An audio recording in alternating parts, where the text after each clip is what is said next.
Maganda yung weather today, super sunny. Naka 23 minutes ako pero feeling ko talaga mali yung form ko. Konti pa. Oh my God, malagkit siya. I don't know, parang masyado siyang malambot. Ang ganda niya. So, yung isang buong palibot nitong lake sa side na to, puro willows. Tingnan niyo yung itsura nila. Maganda sila tingnan, pero mabaho sila. Ito doon, oh my God. Dumoble siya. Halo-haloin natin ng konti para lumubog yung mga mushroom. Oh, ang ganda. Tingnan niyo. Maganda yung weather today, super sunny. And so, tinabi ko yung mga halaman ko dito dahil ayokong malanta na naman sila. Medyo sensitive sa init tong mga to. And hindi pa pumapatak ng 15 degrees Celsius dito so far. So, dito sa loob ng bahay, around 28 degrees. Pero sa labas, nasa mga 8 degrees to 11 degrees Celsius. Pero, yan na yung pinaka-best. Yan na yung pinaka-warmest na makukuha natin dito sa Vancouver. Ganyan talaga. And plano ko tumakbo tonight. Feeling ko magiging maganda yung sunset tonight. I think around mga 7:30 or 8 yung sunset. So I think tatakbo ako sa may seawall para maabutan ko siya.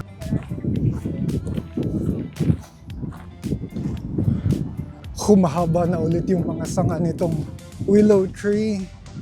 Sobrang ganda nito mga June or July. Makapal yung mga dahon nila tsaka yung mga sanga nila na almost sumasabit or tumatama na dun sa tubig. Sobrang ganda nitong area na to during pag summer pa.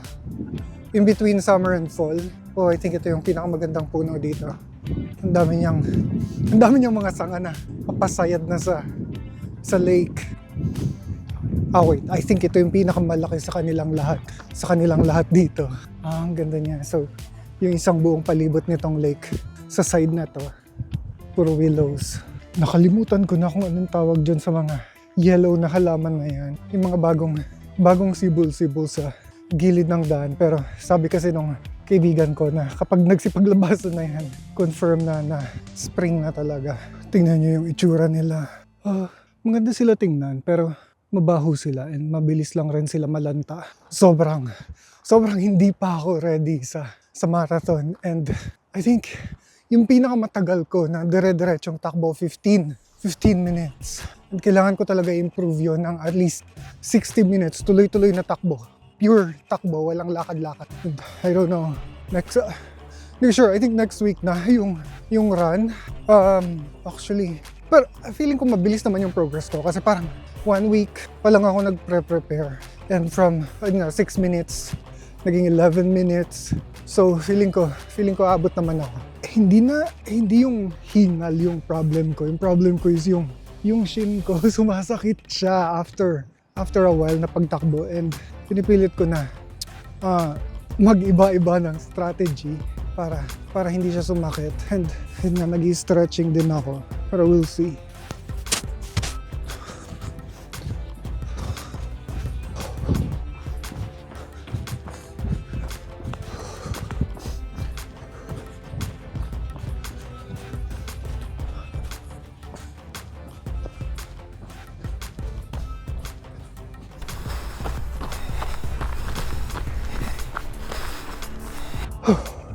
Naka 23 minutes ako pero feeling ko talaga mali yung form ko.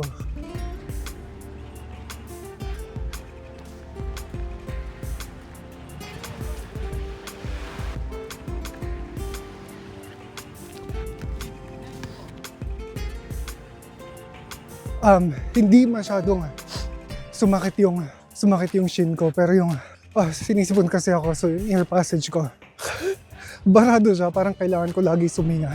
And so, I don't know. Sinisipon talaga ako. I think, feeling ko, kung hindi ako sinisipon, mas malayo pa or mas matagal pa yung natakbo ko ng tuloy-tuloy. Pero, gagawa ko today ng pizza dough. Pero, sabi kasi nila, at least 24 hours daw hayaan na i-ferment yung pizza dough para maging masarap siya na pizza. So, hindi tayo magluluto today ng pizza dough. At hindi tayo today magluluto ng pizza. Pero ngayon natin gagawin yung pizza dough. Let's go. And yes, first time ko gumawa ng pizza dough. So, I think hindi naman ako mag-struggle kasi based dun sa mga pinapanood ko na video, parang napaka straightforward lang ng pizza dough. kailangan ko lang i-ready yung mga measuring cups ko. 1/3, 1/3. Ibig sabihin tatlong 1/4. Tama ba? Okay. Oh, meron akong 1/3 na panukat, which is good. At least hindi ko hulaan yung amount ng tubig. Kaso saan ko siya ilalagay? Actually, I think dito ko na lang ilalagay yung water ko. Lukewarm daw dapat na. Okay. And I think hindi naman to malamig na tubig. Hindi rin kami naglalagay kasi ng yelo sa tubig. Hindi kami mahilig sa malamig na tubig. So, 3 cups yung kailangan natin. Okay, perfect. Perfect, let's go. So, I don't know kung kailangan ko pa ba ito. Actually, hindi ko pala na buksan yung ilaw dito. Wait. Alright. And then, kailangan ko ng salt and yung yeast. So, wait.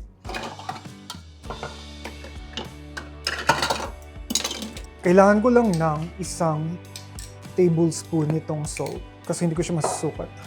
Ito na lang.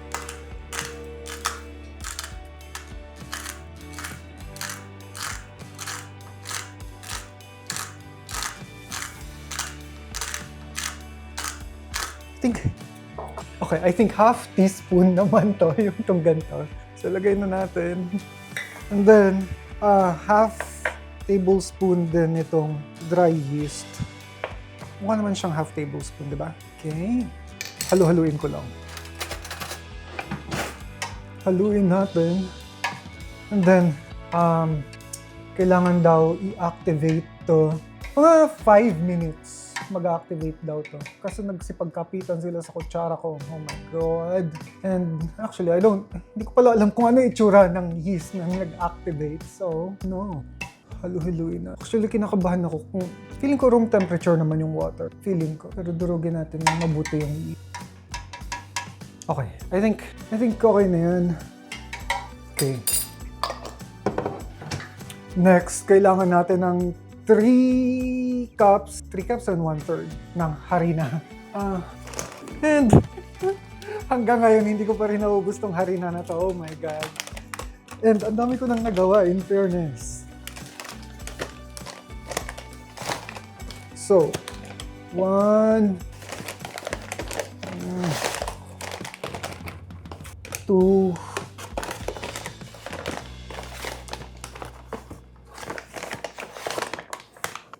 3. So, 3 na yan. And then, 1/3. 1/3 to. Yes, 1/3. Okay. Kaso, I don't know kung nag-activate ba siya. Pero, 4:35, mga 4:40. Ipisahan na natin siyang ilagay dito sa harina. Dito ka muna. So, hindi pala 3 cups. 1 cup and 1/3 lang. 1 and 1/3 cup lang dapat. So, I don't know. Itapon ko na lang ba yung laman?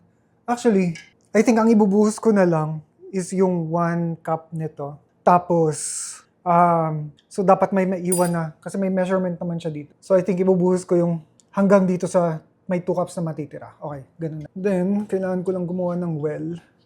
Oh wait, timplahin pala muna natin to lahat. See, madali lang naman gawa ng paraan kapag nagkamali. Konti pa. Okay, perfect. Then, kailangan ko ng spatula. Kailangan ko lang silang i-incorporate lahat. Feeling ko na parami yung tubig. I don't know. Actually, hindi ko nga na. Okay, feeling ko kulang pa yung tubig. Pero i-mix muna natin lahat. Actually, dagdagan na natin. Okay, konti pa. Okay, lumagpas lang naman tayo ng konti dun sa 2 cups. Pero go lang. Mix. Okay, parang feeling ko konti pa. Feeling ko kulang pa rin yung tubig kahit lumagpas na sa 1 cup. Okay lang yan. Trust the process lang tayo lagi. Okay. I think nagbubuo naman siya ng okay. I think ito na yung tamang moment para i-knead sila gamit yung kamay. Oh my God, malagkit siya. And, I don't know, parang masyado siyang malambot compare dun sa nung gumawa ko ng pasta at saka nung tinapay. Okay, kumakapit silang lahat sa kamay ko. Okay. Pero ganito naman talaga yung consistency na nakita ko rin dun sa video na pinanakunin natin yung mga ibang nagdikitan sa bowl. Okay, knead lang. Let's go, knead. Yes, walang katapusang need. Okay. Madikit talaga siya. I think nasobrahan ko nga sa water. Pero, okay lang yan. Okay lang yan. Marami naman akong moment na feeling ko hindi tama yung ginagawa ko. Pero in the end, hindi naman siya sobrang fail. So, feeling ko hindi ko rin ito magagawa ng tama 100%. Pero, feeling ko hindi rin naman siya like totally zero. Zero sa failure. Oh my God. Tumikit na sila hanggang sa wrist. Okay, let's go. Okay. Masyado siyang madikit. Wait, kailangan ko panoorin ulit yung video. Okay, nasa tamang landas tayo. Oh my God, ito nga yung consistency na kailangan natin. So, kailangan ko na lang tong, so okay na to. Kailangan ko lang siya pwesto ng maayos. So ganyan, sobrang malagkit daw kapag ang pinanghawak is yung pinangmasahe mo rin na kamay. Pero kapag kayong, so ayan, sobrang lagkit siya. Pero pag ito na, yung kamay na hindi mo pinangmasahe, yung kinapit mong ganun, itong kanan ko, ayan, hindi siya masyadong dumidikit. So, I think, yeah, nasa tamang landas tayo. Let's go! Finally, so far, tama lahat. And then, okay, hanggang ngayon, wala pa rin akong plastic wrap. So, para hindi siya mag-evaporate, ang ilalagay ko lang ay kailangan ko lang siyang lagyan ng, siguro yung kitchen towels na. Pero ibalik ko lang tong mga. Tapos, iwanan natin ng up to 5 hours hanggang sa dumoble yung size. Sa room temperature lang rin. Hindi malamig. And wag din daw dapat tayo. Lalo pa. 5 hours. And then dodoble yung size nitong flour. Okay. So, actually, dodoblehin ko yung lagay para ma-make sure ko na hindi talaga mag-evaporate. Okay. And 4:48 p.m. 4, 5, 7, 8. By 8:58 mamayang gabi, balikan natin. Actually, patungan natin para hindi talaga siya mag-evaporate. Okay. Okay. Moment of truth. Oh my God. Dumoble siya. Pero hindi pa nga pwede lutuin today. So, kailangan ko muna silang i-store and hayaang mag-ferment for 24 hours.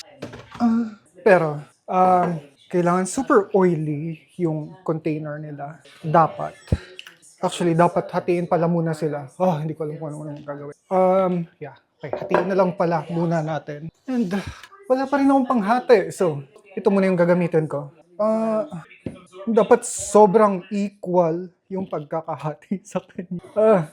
Okay. Okay na yan. Okay. Actually, nakalimutan ko. Kailangan pa pala. Okay, pero okay lang yan. Kailangan ko pa palang i-fold. So, dahan-dahan daw dapat sobra yung pag-handle sa kanya para hindi mag-burst yung mga bubbles niya sa loob. Okay. Oh my God. Ito yung pizza number 1. Dapat pala binalot ko na. Okay. So, i-fold daw 8 times. 1, pero dahan-dahan. 2, 3, pero parang hindi ko na siya.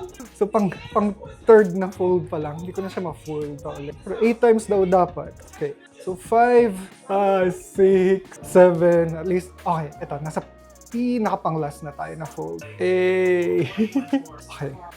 Kailangan siyang balutin ng olive oil. Okay. Olive oil. Okay. Tingnan yung itsura. Ang ganda. Okay. Pagpahingahin muna natin siya dyan. Next, ang second pizza natin. Ayaw niyo magpakuha. Okay. Actually, medyo mas madali siya ngayon kasi covered na ng oil yung kamay ko. Hindi katulad kanina. So, first fold, second fold, third, fourth, 5, 6, 7. Ang hirap niya na i-fold. Oh my God. Palug-alugin lang natin ng konti. Last na. Last fold. 8. Okay. Lagay natin dito.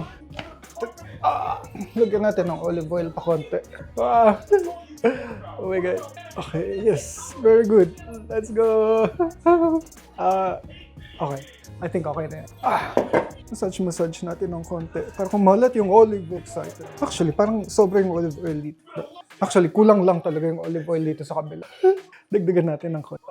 Okay. Okay na yan. Lagyan na natin sa ref. And tomorrow, ready na to iluto. Kailangan ko ng takip.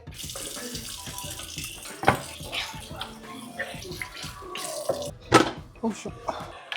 So, ganito yung tsura nila today. Ganyan sila. Pa natin. Okay. And dahil dyan, umpisan ko na rin iluto yung dinner for tonight. Oh, hindi ko alam kung saan ko ilalagay. Diyan ka na lang. And ito yung nabili ko na hot pot veggie galing H-Mart. Pero, so hindi lang pure veggies kasi ilalagay ko yung leftover rotisserie na almost 1 week na sa ref, and then itong leftover na corn. Okay, mabilis lang to. Kailangan kong hiwain yung mga bagay-bagay. And, oh my god, ang kalat na. Wait lang. Kailangan ko muna palang ilabas yung kaldero. Kailangan ko tong seryosong malaking kaldero. Lagyan natin ng tubig. Okay, pakuluin lang natin to. Oh my god. Asan yung takip? And kailangan kong pagpira-pirasuhin yung chicken. At saka itong corn. Para mas mabilis at saka madali silang maluto. Okay, kailangan kita dito. Oh my god. Ang hirap niya hiwain. One. Okay, perfect. Then last. Oof. Okay, na-expect ko na maraming hiwa pero okay, 4 lang. So okay na yan. Kailangan ko rin pagpira-pirasuhin yung chicken. Actually, buto-buto na lang to. Pero ito kasi malasa na part. Marami pa pala siyang laman. Okay, so hindi pala namin nakuha totally lahat ng breast part.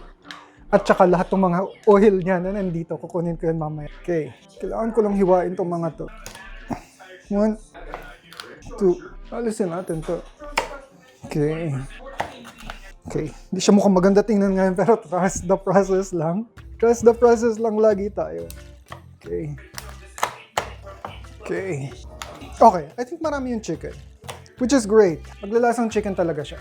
Kahit wala tayong chicken stock. I mean, ito pala yung literal na chicken stock. And then, napakarami ng gulay. Oh my God.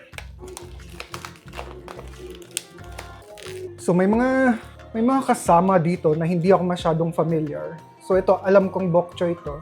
And then yung mga mushroom, alam ko lahat. Then kalabasa, ito alam ko, lotus turnip to. I don't know anong tawag, pero alam ko lotus. Sili, ito yung hindi ko sure kung ano. Olive, I don't know.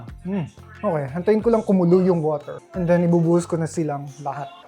Actually, I think dapat na rin ako magsaing.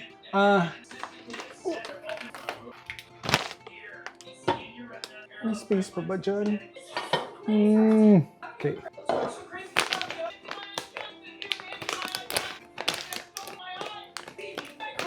Okay, 1 cup lang yung iluluto ko. Not many 1 cup. Wait. Marami na nga kaya eh. I-1/2 cup na natin. Okay. Kumukulo na ba? Hindi pa rin.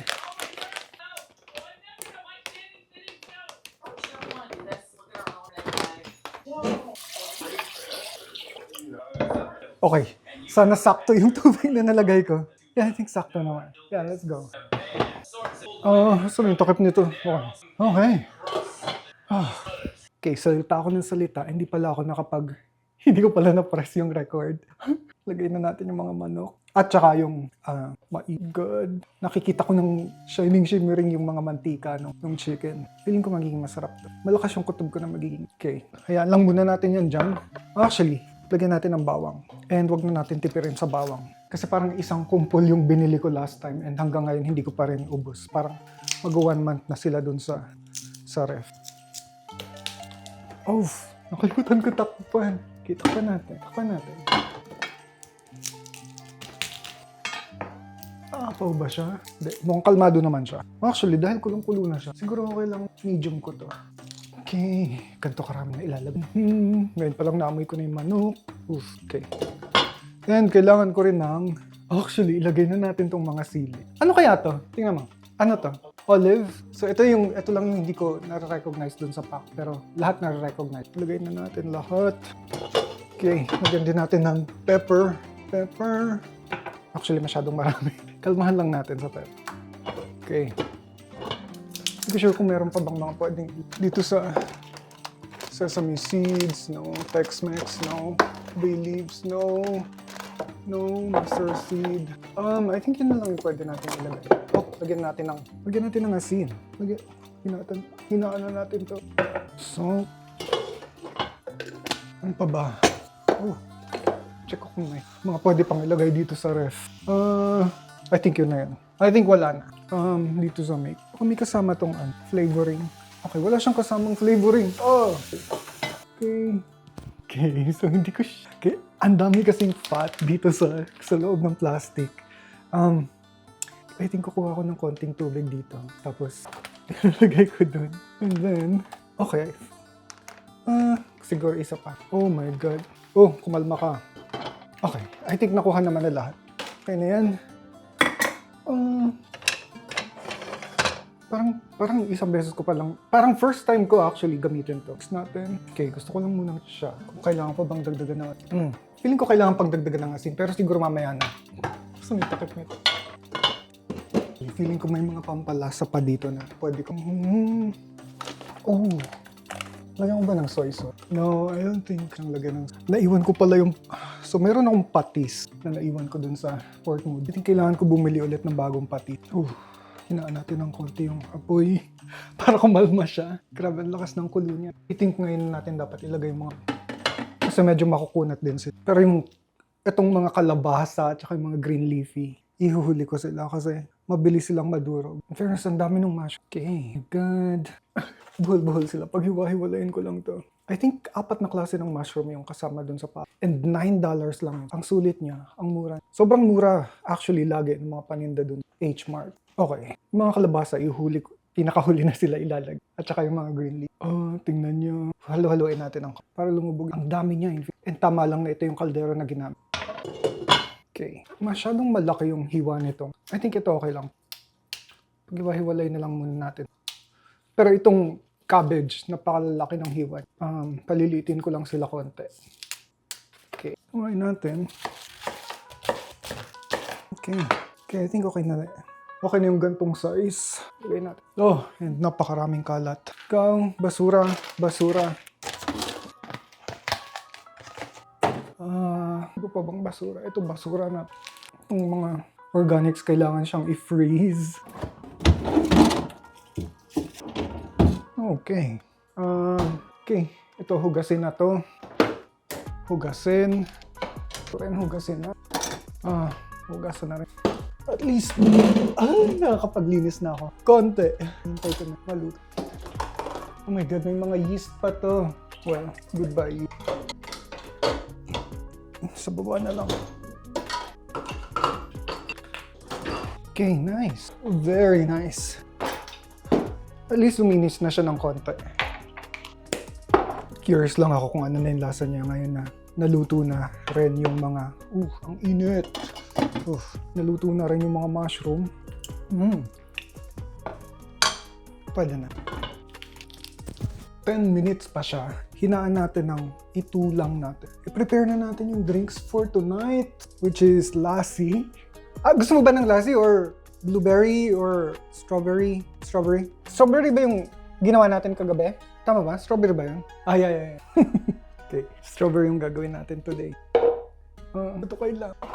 Pero kailangan ko ng maraming strawberry.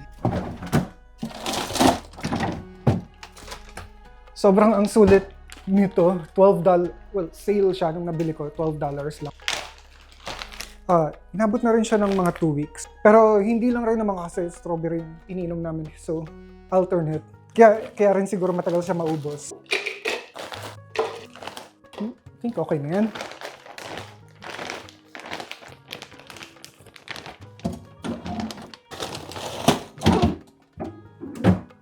And lagyan natin ng protein shake. Actually, minsan parang nakakadagdag sa sarap niya ng strawberry itong protein shake kasi vanilla tong protein shake na to. So parang strawberry milkshake yung kinakalabasan ng lasa nitong smoothie na to. Dagdagan pa natin. Yan yung strawberry, napaka-konti lang ng calorie niya. Tapos ito, per scoop, ang calorie nito ay 140 calories lang. So, almost yung isang buong ganito, hindi lalagpas ng 200 calories. Lalagyan din natin itong stevia na 0 calories din. Oh my God. Hindi ako mahilig mag-calorie count. Namihis ako dito. And 7 minutes pa to. Parang medyo lumagpas ako ng konti. Nasaan na yung kita? I think lumagpas nga ako ng konti. Oh my God. May konting space pa naman. So, Okay lang yan. Oh.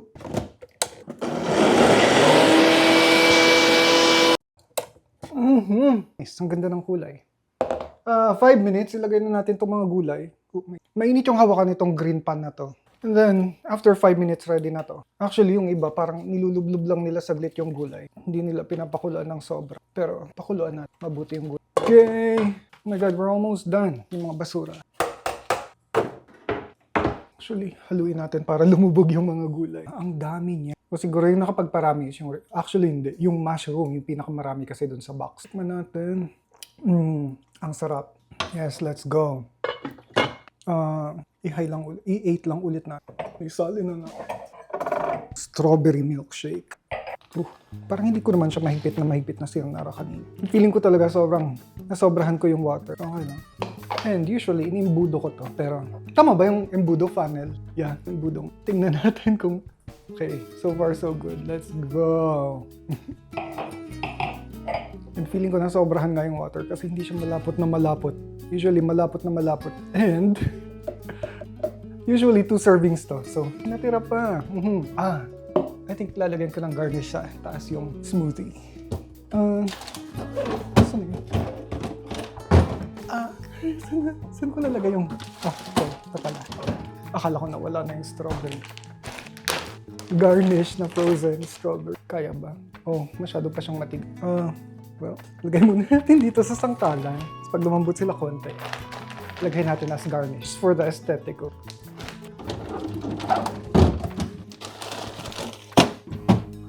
Actually, nahihiwa siya.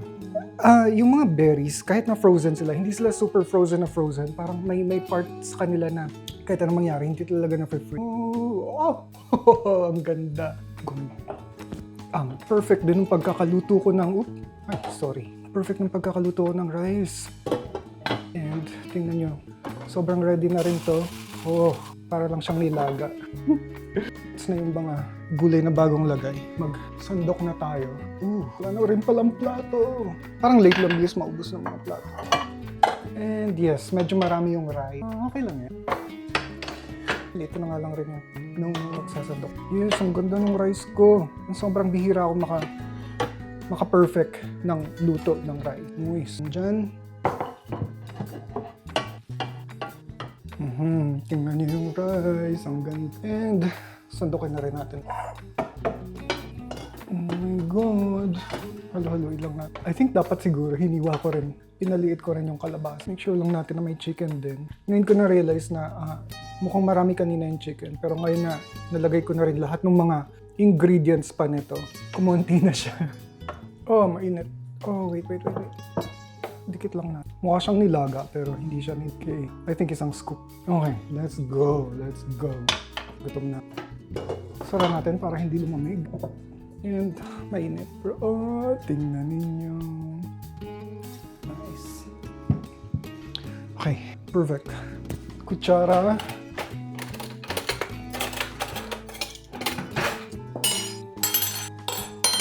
Okay. So ito na siya. Hindi ko sure bakit. Okay, iba na naman. Dilaw kasi yung ilaw dito. So, kaya medyo yellowish siya. Pero hindi siya in person. Then yung rice and yung mga drinks. Oh my God. Medyo mainit pa siya. Well, kanina ko pa rin tinitikman kasi to. So, alam ko na masarap siya. Tikman natin tong Lotus. Hindi ko kung tawag na dito. Pero alam ko Lotus talaga to. Nakita ko na rin to dun sa ibang hot pot na mga resto. Ganito yung itsura ng Lotus. Ayoko matapos. Ganyan. Parang labanos yung texture niya. Parang siyang singkamas.